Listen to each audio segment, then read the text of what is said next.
এই মাসলা নিয়ে লম্বা কথা বলি, গতকাল সিলেটেও বলছি। আজকে শুধু একটা দলিল আপনাদেরকে দিন। এই যে কোরআন শরীফের মধ্যে, কোরআন শরীফ পারা নম্বর 1 সূরাতুল বাকারা, আপনি এখানে যাবেন 18 নম্বর পৃষ্ঠা। কত নম্বর পৃষ্ঠা? সূরাতুল বাকারার 18 নম্বর পৃষ্ঠা। আল্লাহ পাক রব্বুল আলামিন বলেন, আত্তাখিরু মিন মাকামি ইব্রাহিম মুসাল্লা, তোমরা মাকামে ইব্রাহিমকে মুসাল্লা বানাও, নামাজের জায়গা বানাও। মাকামে ইব্রাহিমকে নামাজের জায়গা বানাতে বলছেন আল্লাহ পাক রব্বুল আলামিন। মাকামে ইব্রাহিম এটাকেই আসলে নামাজের জায়গা বানিয়ে নামাজ পড়া, এটা হলো আসল। কিন্তু সেটা তো গ্লাস দিয়ে ঘেরা, এখানে দাঁড়াইতে পারি না আমরা, পাশে নামাজ পড়তে হবে। এটা ঠিক আছে।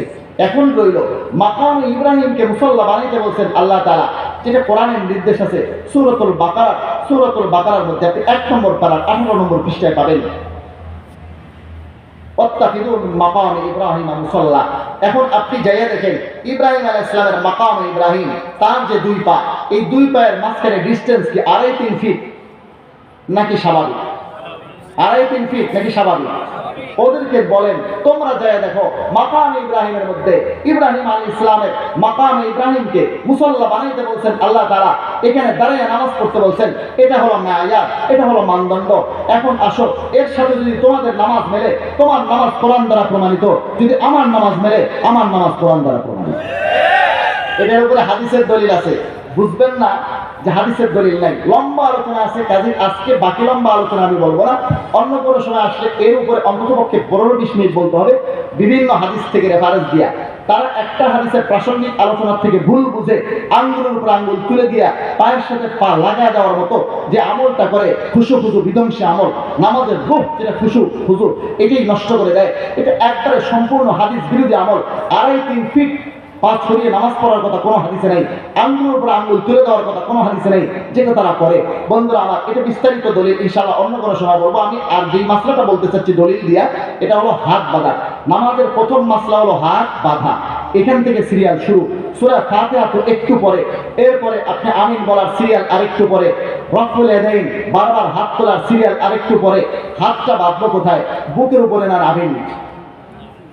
এই ব্যাপারে আমাদের কিছু ভাইরা বক্তব্য দেয়, আপনি যদি বুকের উপরে হাত না বাঁধেন, আপনার নামাজ সহিহ হাদিস মোতাবেক হলো না, আপনার নামাজ বুখারী শরীফের হাদিস মোতাবেক হলো না। বন্ধুরা আমার, আসলে আমরা একটু বাস্তব চিত্রটা দেখি, আসলে কার দলিলটা মজবুত, কার নামাজটা বেশি বিশুদ্ধ হাদিসে আদায় হয়। আমরা যে হাত বাঁধি, এখানে হাত বাঁধার নিয়ম এবং জায়গা দুটোই আমি আপনাদেরকে দেখাচ্ছি।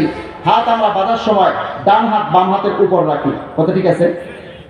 এই কথাটা আপনি মুসলিম শরীফ খণ্ড নম্বর 1 পৃষ্ঠা নম্বর 173 পাবেন। মুসলিম শরীফ 1 নম্বর খণ্ডের 173 নম্বর পৃষ্ঠা। এখানে আপনি পাবেন হযরত ওয়াইল বিন হুজর রাদিয়াল্লাহু তাআলা আনহু থেকে বর্ণিত। মুসলিম শরীফ খণ্ড নম্বর 1 পৃষ্ঠা নম্বর 173, হযরত ওয়াইল বিন হুজর রাদিয়াল্লাহু তাআলা বলেন, আল্লাহর হাবিব সাল্লাল্লাহু আলাইহি ওয়াসাল্লাম নামাজ কিভাবে পড়তেন? বলে, সুম্মা ওয়াদা ইয়াদাহু ইয়ুমনা আলাল ইসরা, আল্লাহ রাসূল নিজের ডান হাতটাকে বাম হাতের উপর রাখতেন। আমরা ডান হাত বাম হাতের উপরে রাখলাম। চলুন, সামনে আরো কাজ আছে। এরপরে আমরা ডান হাত দ্বারা বাম হাতকে ধৌত করি। আপনি চলুন তিরমিজি শরীফ খণ্ড নম্বর 1 পৃষ্ঠা নম্বর 59 হাদিস নম্বর 252। এখানে দেখুন তিরমিজি শরীফের একেবারে প্রথম খণ্ড 59 নম্বর পৃষ্ঠায় পাবেন আল্লাহর নবী কেমন ভাবে নামাজ পড়াইতেন। কানা রাসূলুল্লাহ সাল্লাল্লাহু আলাইহি ওয়াসাল্লাম ইয়াউমুনা ফায়াকুযু শিমালাহু বিয়ামিনিহি, আল্লাহর নবী আমাদের ইমামতি করতেন। সাহাবী বলেন, আল্লাহর নবী নিজের বাম হাতকে ডান হাত দ্বারা ধরতেন, বাম হাতকে ডান হাত দ্বারা ধরতেন, আমরা যেভাবে ধরি। ভাই, আমরা এরপরে 3 আঙ্গুল জেরার উপরে রাখি, বাহুর উপরে রাখি। চলুন এটাও আমরা হাদিস থেকে আমল করি। বুখারী শরীফ খণ্ড নম্বর 1 পৃষ্ঠা নম্বর 102 হাদিস নম্বর 740, হযরত সাদ ইবনে সাদ রাদিয়াল্লাহু তাআলা আনহু থেকে বর্ণিত। হযরত সাদ ইবনে সাদ রাদিয়াল্লাহু তাআলা আনহু কি বলেন দেখেন, হযরত সাদ ইবনে সাদ বলেন, কানা নাসুন ইউমারুনা ইয়াদা রাজুলুল ইয়াদাল ইউমনা আলা জিরাহিল ইসরা ফি সালাত, আল্লাহ রাসূল সাল্লাল্লাহু আলাইহি ওয়াসাল্লামের সাহাবীদেরকে নির্দেশ দেওয়া হতো তারা যেন নিজের ডান হাতকে বাম জেরার উপরে রাখে। আমরা হাতের উপরে হাত রাখার হাদিসের উপর আমল করেছি, ডান হাত দ্বারা বাম হাতকে ধরার উপর আমল করেছি। এখন এই 3 আঙ্গুল আমরা জেরার উপরে রাখি, বাহুর উপরে রাখি। যেহেতু হাতকে জেরার উপরে, ডান হাতকে বাম জেরার উপরে রাখার কথা আছে, 3টা হাদিসের উপর আমাদের আমল হয়ে গেল। ভাই, যেইসা রূহ ওইসা ফেরেশতা, নেতা যেরকম তার অনুসারীও সেরকম হয়। আমাদের এই লামাজহাবি শায়েখদের অন্যতম মান্যবর আছেন নাসিরউদ্দিন আলবানী, যিনি সালাত সম্পাদনের পদ্ধতি নামে একটা বাংলা বই ওনারা অনুবাদ করেছেন, সিফাতু সালাতুন নবী বল আরবি বই। এই যে দেখেন, সিফাতু সালাতুন নবী আরবি বাংলা বাইর করছেন সালাত সম্পাদনের পদ্ধতি, তাওহীদ পাবলিকেশন থেকে। এই নাসিরুদ্দিন আলবানী তাদের মধ্যে সবচেয়ে বড় আলেম, 1000 বছরের বড় আলেম বলে উনি। কিন্তু ওনার একাডেমিক যোগ্যতা হলো উনি কুদুরি পর্যন্ত পড়ছেন, বা শেষ। এরপরে ঘড়ির মেকানিক, কাঠমিস্ত্রির কাজ এই করতে গিয়ে নিজে নিজে স্বশিক্ষিত হতে যা যা করা দরকার করছেন। এরপরে স্বশিক্ষিত হইয়া হাদিসের উপরে হুকুম লাগান। আল্লাহর বান্দা, কোনো মানহাজ নেই ওনার সামনে, কোনো রকম কোনো তরিকা, কোনো মানহাজ, নির্দিষ্ট কোনো সঠিক চিন্তাধারা উনি অনুসরণ করতেন না। আল্লাহর এই বান্দা সকালবেলা যেই হাদিসকে যেই ধরনের সনদের উপরে ভিত্তি করে দঈফ বলতেন, বিকালবেলা সেই হাদিসকে বলেন সহিহ, বিকালবেলা যে হাদিসকে বলেন সহিহ, সকালবেলা সেই হাদিসকে বলেন দঈফ। এই ধরনের আবল তাবল সিদ্ধান্ত দিয়েছেন নাসিরুদ্দিন আলবানী। তারা তাদেরকে বলে 1000 বছরের শ্রেষ্ঠ মুহাদ্দিস। এখানে লিখছে, দেখে এখানে লিখছে 1000 বছরের তিনি শ্রেষ্ঠ মুহাদ্দিস ছিলেন। এই যে 1000 বছরেরও বেশি কাল ধরে হাদিস শাস্ত্রে যে খেদমত হয়নি, তিনি 20 শতাব্দীতে তা করার তৌফিক লাভ করেন। মানে ইবনে হাজার আসকালানির থেকেও তিনি বড় আলেম, হাফেজ ইবনে হাজার আসকালানির থেকে বড় আলেম, হাফেজ জাইরের থেকে বড় আলেম, 1000 বছরের শ্রেষ্ঠ মুহাদ্দিস। এখন এই 1000 বছরের শ্রেষ্ঠ মুহাদ্দিস কি বলছে জানেন?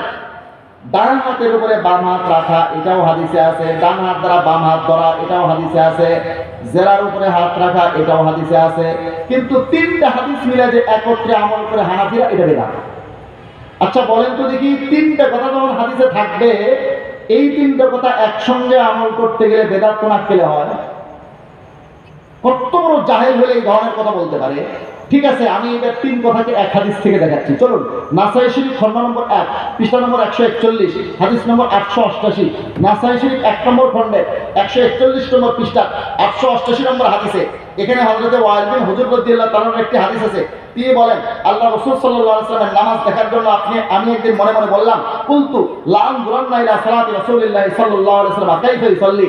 আল্লাহ রাসূলের নামাজ আজকে অবশ্যই আমি লক্ষ্য করব, আল্লাহ রাসূল কিভাবে নামাজ পড়েন। ফানাযারতু ইলাইহি, আমি ভালো করে লক্ষ্য করলাম। ফাকামা, আল্লাহ রাসূল দাঁড়াইলেন। ফাকাব্বারা, আল্লাহ রাসূল তাকবীর দিলেন। ওয়ারাফা ইলাইহি হাত্তা হাদাতা বিউযুনাইহি, আল্লাহ নবী 2 হাত তুললেন, একেবারে কান বরাবর তুললেন। তারপরে কি করলেন দেখেন, এরপরেরটা খেয়াল করেন।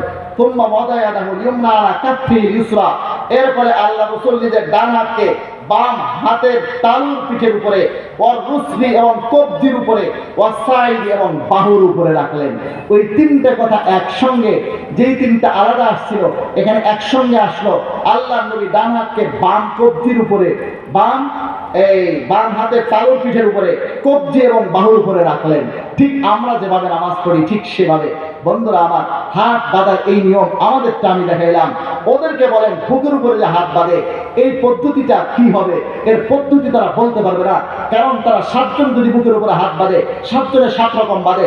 একজনে বাঁধে এরকম, একজনে বাঁধে এরকম, এক একজন এক এক রকম বাঁধে। কথা ঠিক না ঠিক? মুসলমান ভাইরা আমার, এবারে চলুন দেখি হাতটা রাখবেন কোথায়। প্রথমে বুখারী শরীফ থেকে আমাদের দলিল আমি দেখাবো। বুখারী শরীফ খণ্ড নম্বর 1 পৃষ্ঠা নম্বর 159। বন্ধুরা আমার, এটা হলো মেইন কিতাব। আর ওনাদের তাওহীদ পাবলিকেশন থেকে ছাপা সহিহুল বুখারী বঙ্গানুবাদ যেটা আছে, সহিহুল বুখারী বঙ্গানুবাদ তাওহীদ পাবলিকেশন থেকে ছাপা এই সহিহুল বুখারী বঙ্গানুবাদের মধ্যে আপনি পাবেন 1 নম্বর খণ্ডের 579 নম্বর পৃষ্ঠায় এই হাদিসটা। আমি ওনাদের ছাপা শব্দে, ওনাদের ছাপা অনুবাদে আপনাদেরকে শোনাচ্ছি।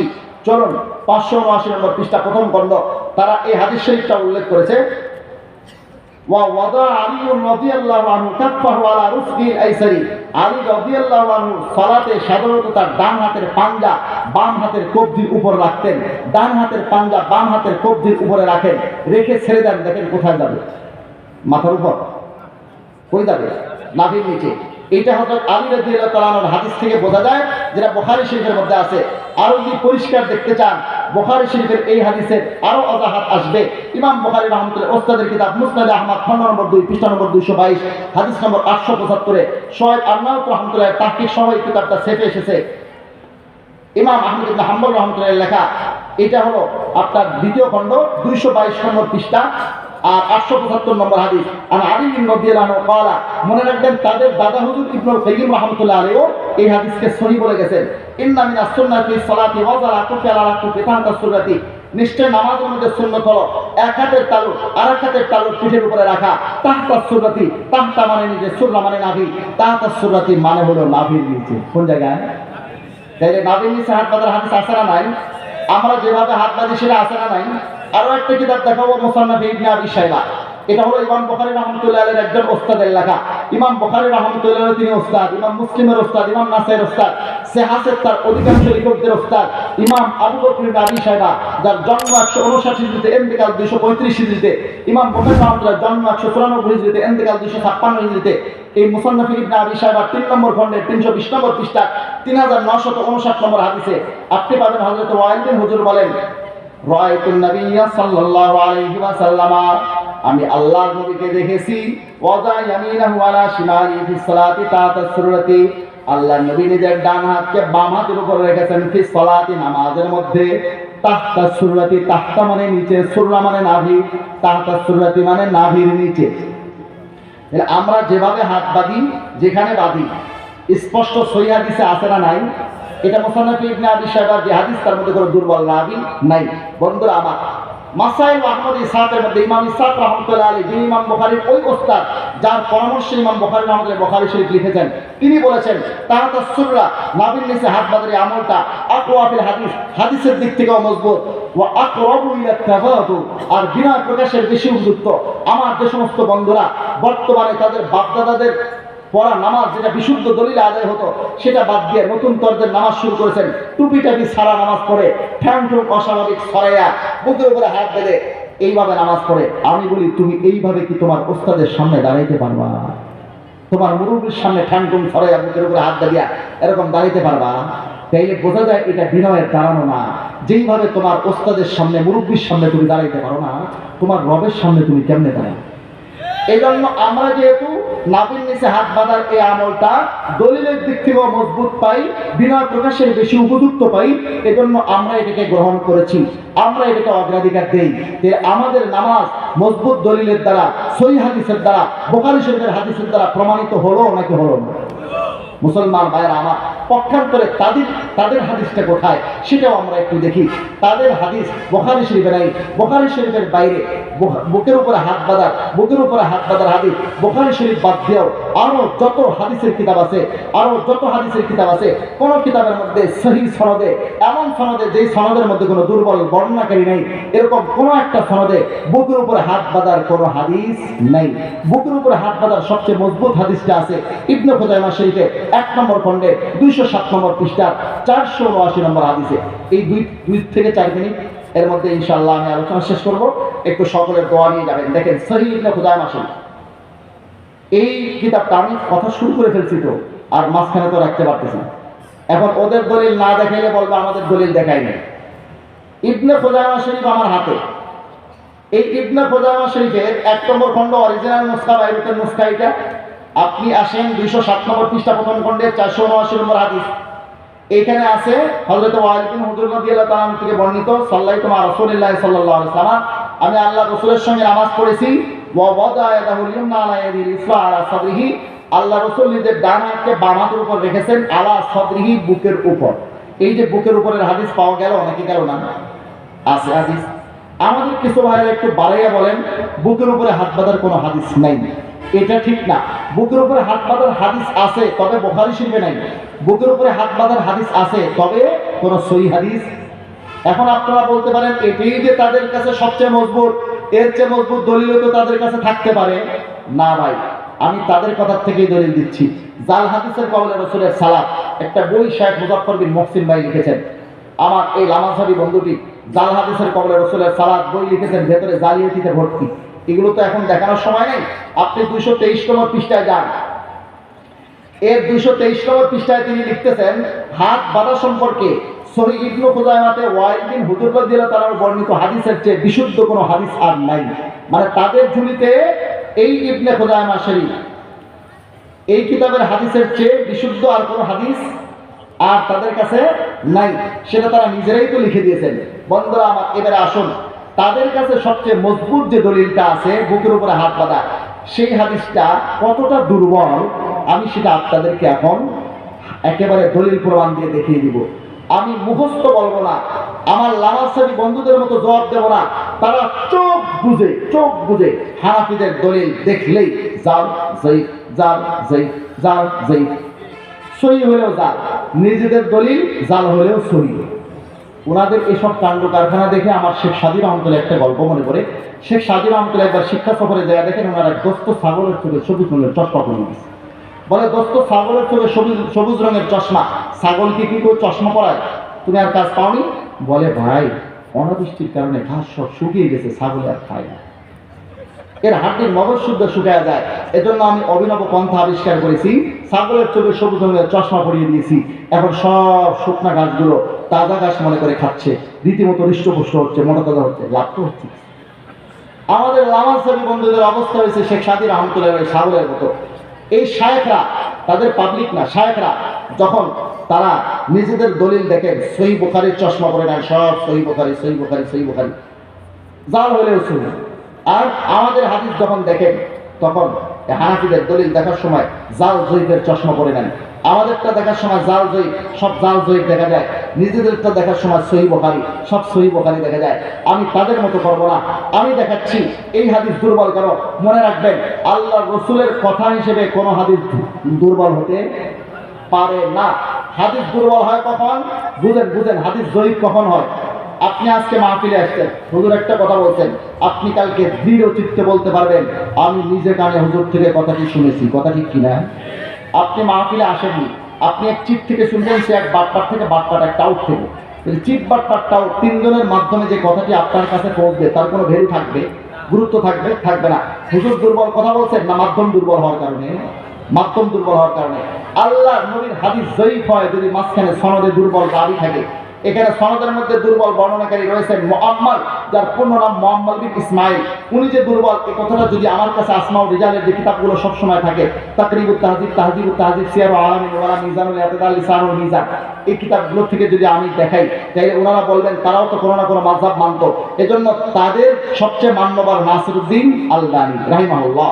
এই নাসিরউদ্দিন আলবানীর লেখা কিতাব সৌদি আরবের রিয়াদ থেকে ছাপা, এর কোনো দেওবন্দি ছাপাও না, সৌদি আরবের রিয়াদ থেকে ছাপা নাসিরউদ্দিন আলবানীর এই কিতাবটা দেখেন লাল কালারের, সিলসিলাতুল আহাদিসিদ দাঈফা ওয়াল মাওদুআ। তার প্রথম খণ্ডে 211 পৃষ্ঠায়, দ্বিতীয় খণ্ডে 293 পৃষ্ঠায়, তৃতীয় খণ্ডে 227 পৃষ্ঠায়, চতুর্থ খণ্ডে 455 পৃষ্ঠায় শেখ আলবানী রাহমাতুল্লাহ আলাইহি বুকের উপরে হাত বাঁধার এই বর্ণনাকারীকে তুলো ধুনো করেছেন। দেখেন কতটা দুর্বল বলেছেন। বুকের উপরে হাত বাঁধার সবচেয়ে মজবুত হাদিস। তিনি এর রাবি মুআম্মাল ইবনে ইসমাইল সম্পর্কে বলেন, ফাইন্না মুআম্মাল ইবনে ইসমাইল সাদুকুন কাসীরুল খাতাই। মুআম্মাল ইবনে ইসমাইল কথাবার্তায় সত্যবাদী হইলেও হাদিস বর্ণনার ক্ষেত্রে খুব বেশি ভুল করতেন। দ্বিতীয় খণ্ডে 293 নম্বর পৃষ্ঠার মধ্যে তিনি বলেছেন, মুআম্মাল ইবনে ইসমাইল ফাইন্নাহু দাঈফুন লিসুই হিফযিহি ওয়া কাসরাতি খাতাইহি। মুআম্মাল ইবনে ইসমাইল দুর্বল, তার স্মরণশক্তি খারাপ হওয়ার কারণে, খুব বেশি ভুল করার কারণে। অকাল আল বুখারী ও মুনকারুল হাদিস। আলবানী বলেন রাহিমাহুল্লাহ যে ইমাম বুখারী রাহমাতুল্লাহ বলেছেন তাকে মুনকারুল হাদিস। কাকে? এই মুআম্মালকে। মুনকারুল হাদিস কাকে বলে বুঝেন? এটা একটা পারিভাষিক শব্দ। পারিভাষিক শব্দ, এর ব্যাখ্যা হলো মুনকার মানে পচা। মাছ যদি দুর্বল হয়ে যায়, আপনি পেঁয়াজ মরিচ তেল দিয়ে ভালো করে তেলানি দিয়ে খাইতে পারেন, মাছ যদি পচে যায় এটা কি খাওয়া যায়? রাবি একটা আছে দুর্বল আর একটা আছে পচা। জয়ীফ মানে দুর্বল, মুনকার মানে পচা। মুনকার জয়ীফ থেকেও দুর্বল রাবিকে বলে। ইমাম বুখারী রাহমাতুল্লাহ বলেছেন আমি যাকে মুনকার বলি তার থেকে আখজে হাদিস গ্রহণ করা আমি বৈধ মনে করি না। এমন একজন বর্ণনাকারী হচ্ছেন বুকের উপরে হাত বাঁধার সবচেয়ে মজবুত হাদিসের রাবি। চলুন তৃতীয় খণ্ডের মধ্যে 227 নম্বর পৃষ্ঠার মধ্যে আলবানী রাহিমাহুল্লাহ বুকের উপরে হাত বাঁধার এই বর্ণনাকারী সম্পর্কে বলেন, ওয়াল মুআম্মাল হাযা দাঈফুন লিহিফযিহি। এই মুআম্মাল দুর্বল, তার স্মরণশক্তি খারাপ হওয়ার কারণে। চতুর্থ খণ্ডের মধ্যে 455 নম্বর পৃষ্ঠার মধ্যে তিনি বলেন, ওয়াহাদা ইসনাদুন দাঈফুন ইল্লাতুল মুআম্মাল ওয়াহাদা। এই সূত্র দুর্বল, তার কারণে মুআম্মাল। এই বুকের উপরে হাত বাঁধার সবচেয়ে মজবুত হাদিস যেটা তারা দলিল দেয়, এই হাদিসের মধ্যে যে রাবি আছেন মুআম্মাল, তিনি মজবুত না দুর্বল? আমরা বলছি না তাদের লোক, যাকে তারা 1000 বছরের শ্রেষ্ঠ মুহাদ্দিস বলেন, তিনি বলছেন তিনি অসম্ভব দুর্বল।